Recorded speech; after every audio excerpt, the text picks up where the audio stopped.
اللہ تعالیٰ آپ کو جیسے ہی اولاد سے نوازتا ہے، ہمارے دماغ میں بچوں کو لے کے بہت ساری سوچیں آنا شروع ہو جاتی ہیں.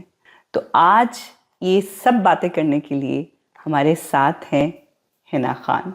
السلام علیکم جی. وعلیکم السلام. تو آج ہم ان سے بہت ساری باتیں کریں گے، ان سے پوچھیں گے، ان سے گائیڈنس لیں گے. تو سب سے پہلے حنا، کیسی ہیں آپ؟ جی الحمدللہ. آپ یہ بتائیے کہ آپ کے مائنڈ میں سب سے پہلے یہ کیسے اور کیوں آیا کہ ایک ایسی سروس ہونی چاہیے، ایک میٹریمونیل، کہ جس کے تھرو لوگ اپنے بچوں کے رشتے دیکھ سکیں؟ جی سب سے پہلے تو جب میں ادھر آئی تھی تو اس ٹائم بالکل آپ والی بات کہ چونکہ یہاں پہ کوئی زیادہ ریلیٹیوز نہیں تھے، کوئی بڑا نہیں تھا، تو وہ ایک ٹائم تھا کہ شروع میں جب بچے پیدا ہوتے ہیں تو آپ ان کے پیمپرز اور راتوں کو جاگنا، پھر ان کو اسکول چھوڑنا اور فیڈرز، اور یہ سب بڑا مشکل لگتا ہے. جی. تو اس کے بعد آہستہ آہستہ جوں جوں وہ بڑے ہوتے ہیں، پھر ان کے 11+، پھر ان کے GCSEs، پھر A لیولز، پھر یونیورسٹی تک بات پہنچتی ہے، اور اس کے بعد پھر ان کی جابز کا شروع ہوتا ہے. بالکل. تو پھر اللہ تعالیٰ نے میرا خیال ہے یہ کام سب سے آخر میں اس لیے رکھا ہے کیونکہ یہ سب سے مشکل ہے. سب سے مشکل، صحیح کہہ رہی ہیں آپ. تو مجھے یہ تھا کہ جب میں اپنا ایک لیزر کا کلینک رن کر رہی تھی تو اکثر میرے پاس سارے جو بھی آتے تھے تو وہ اپنی یہی پریشانی کا اظہار کرتے تھے کہ اب ہم کس طرف جائیں. بیکاز ان لوگوں کو یہ لگتا تھا کہ یہاں پہ کوئی بڑی بہن نہیں ہے، کوئی مدر نہیں ہے، کوئی خالہ نہیں ہے. پاکستان میں یہ ہوتا ہے کہ آپ لوگوں کے گائیڈ کرنے والے بہت ہوتے ہیں، رشتہ دار بہت ہوتے ہیں، پھر پتہ کرانا بہت آسان ہوتا ہے وہاں پہ کہ برادری والے ہیں، اور اکثر لوگ وہاں اپنی کاسٹ میں کرتے ہیں، پھر اور بھی آسانی ہو جاتی ہے.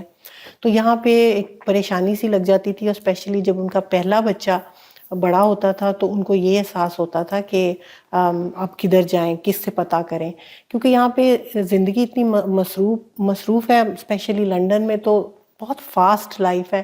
آپ صرف اتنا سوشلائز نہیں کر سکتے.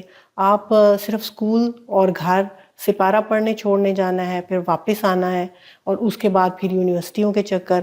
تو آپ کا سوشل سرکل بڑا محدود سا ہوتا ہے. آپ سرٹن لوگوں کو ہی.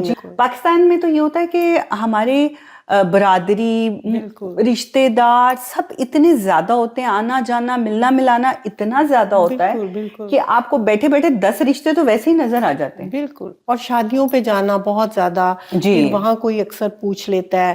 اور اس کے علاوہ بھی اگر کوئی بچی تھوڑی سی بڑی ہو رہی ہے جس نے ماشاءاللہ سر نکالا ہے تو فوراً ہی آپ کی ماں کو فکر پڑ جائے گی، آپ کی خالہ کو پڑ جائے گی، وہ اپنے ارد گرد ٹولنے لگ جاتے ہیں. تو یہاں پہ ایسا کچھ نہیں تھا. تو لوگوں نے جب اپنی پریشانی کا کیا اظہار، تو میں چونکہ آئی لینڈ سے ادھر موو ہوئی تھی تو میری سسرال وہاں ہوتی ہے، تو سب سے پہلے وہیں جاننے والے تھے، تو انہوں نے مجھے کہا کہ ادھر اتنے پاکستانی نہیں ہیں. تو میں نے ان کو ادھر 2 فیملیوں سے انٹروڈیوس کرایا وہاں ایک جاننے والوں، اور الحمدللہ وہ رشتہ ہو گیا. تو مجھے بھی تھوڑا سا کانفیڈنس آ گیا. اور میری مدر جو ہیں وہ ایسے فی سبیل اللہ یہ کام کیا کرتی تھی، اور انہوں نے میرا خیال ہے سینکڑوں کے حساب سے رشتے کروائے. ماشاءاللہ. اور ان کے کروائے ہوئے رشتے جو 61 میں یہاں لوگ ہیں وہ یہاں ابھی لنڈن میں بھی موجود ہیں، اور وہ مجھے ملے ہیں کہ آپ کی مدر نے ہمارا رشتہ کرایا تھا. اور امریکہ بہت لوگ گئے. تو وہ کچھ میرے جینز میں بھی تھا.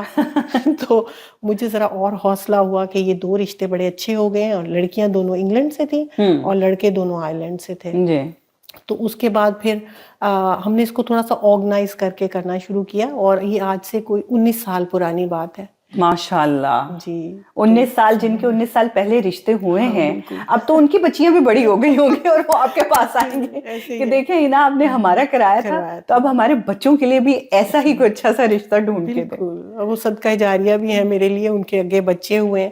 تو پھر ہم نے اس کو تھوڑا سا، اس زمانے میں واٹس ایپ اور موبائلز کا اتنا نہیں تھا، تو ہم ایک فارم فل کروایا کرتے تھے. اس میں ہم کہتے تھے جی آپ اپنی ریکوائرمنٹ کا خانہ لکھ دیں، اور اگر آپ نے کاسٹ کا اور اس کا کچھ کرنا ہے، اور آپ کا اگر آپ سنی ہیں یا شیعہ ہیں جو، تو اس طرح سے ہم نے شروع کی. اور لوگ پرسنلی ملنے آتے تھے اور اپنے بچوں کو لے کے آتے تھے. میں ان لڑکوں سے بات کرتی تھی کہ بیٹا آپ کی کیا ریکوائرمنٹ ہے، اور مدرس کی ریکوائرمنٹ ڈیفرنٹ ہوتی تھی اور لڑکوں کی.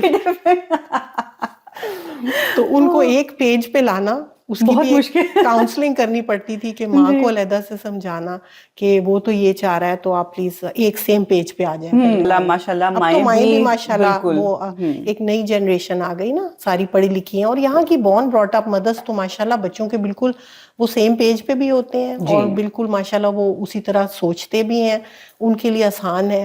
اچھا وہ چونکہ ایک جنریشن گیپ بھی ہوتا تھا تو اس وجہ سے پھر ان کو کلچر بھی چاہیے ہوتا تھا، تو یہ وجہ ہوتی تھی۔ پھر ہم نے یہ بھی سوچا کہ ان کو تھوڑا سا، کئی مدرس کہہ دیتی تھی جی میرا بیٹا تو چارٹرڈ اکاؤنٹنٹ ہے، تو جب ہم پتہ کرتے تھے انویسٹیگیشن ہوتی تھی تو وہ صرف اس نے بیسک اکاؤنٹس کی ڈگری کی ہوتی تھی اور مے بی بک کیپنگ کر رہے۔ کا تو ہم لوگوں نے پھر پہلے تو میں نے اپنے آپ کو ایجوکیٹ کیا، میں نے ساری ڈگریز یہاں کی جو ہوتی ہیں بھئی اگر کوئی اس میں آئی ٹی میں ہے تو اس میں بھئی ایک سافٹ ویئر انالسٹ ہوتے ہیں، ایک ڈیٹا انٹری والے ہوتے ہیں، ہوتے سو ہیں، many so things, many so many branches ہیں تھنگس۔ ان کی۔ ہاں جی، تو اور پھر میں نے سوچا کہ میں مدرس سے پوری ڈیٹیل لیا کروں، کیونکہ لڑکی والوں کو صحیح انفارمیشن جو پہنچانا وہ بھی میری ذمہ اس سے داری۔ مجھے تھوڑا سا یاد آیا کہ پاکستان میں کیا ہوتا تھا کہ جو کوئی کمپاؤنڈر بھی ہوتا تھا نا تو وہ مشہور ہوتا تھا کہ ساڈا منڈا ڈاکٹر ہے، ڈاکٹر ہے، بالکل ایسے اور جب پتہ کراتے تھے وہ کمپاؤنڈر نکلتا تھا۔ تو یہاں بھی بہت ساری مدرس ایسی بات کر دیتی تھی، اور میں پھر میں نے ان سے کلیریفائی کرنا شروع کیا کہ کون سی یونیورسٹی سے پڑھے ہیں، کون سی ڈگری ہے، پلیز مجھے پرٹیکولر بتائیں تاکہ میں صحیح انفارمیشن آگے دے سکوں۔